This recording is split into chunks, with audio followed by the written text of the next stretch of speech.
in showbiz this week. Tagumpay, Little Big Star finalist Charisse Pempenko, pang-international na.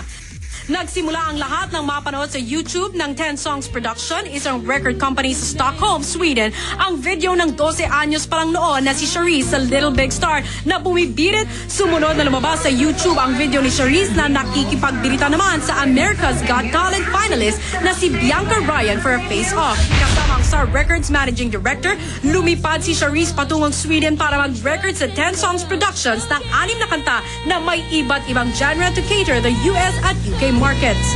First of all po, talaga pong proud po ako. Parang napaisip ako, wow, international.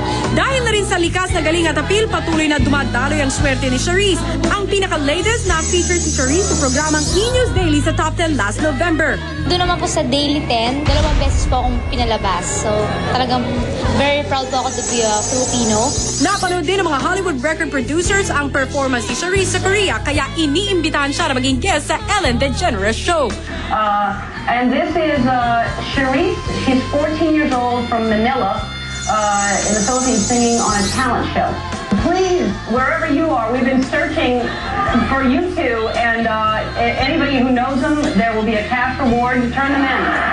Hindi po ako makapaniwala kasi po madami po nagsabi sa akin na yung show na nga daw po na yun, kumbaga pahirapan na like Beyonce or Mariah, pahirapan mag-guest doon.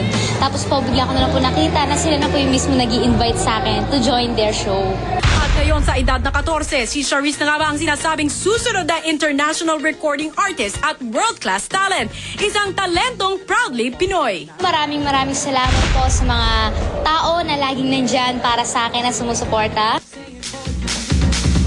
Oh, Charisse, congratulations! We hope you really make it. We are so proud of you. Once again, another reason to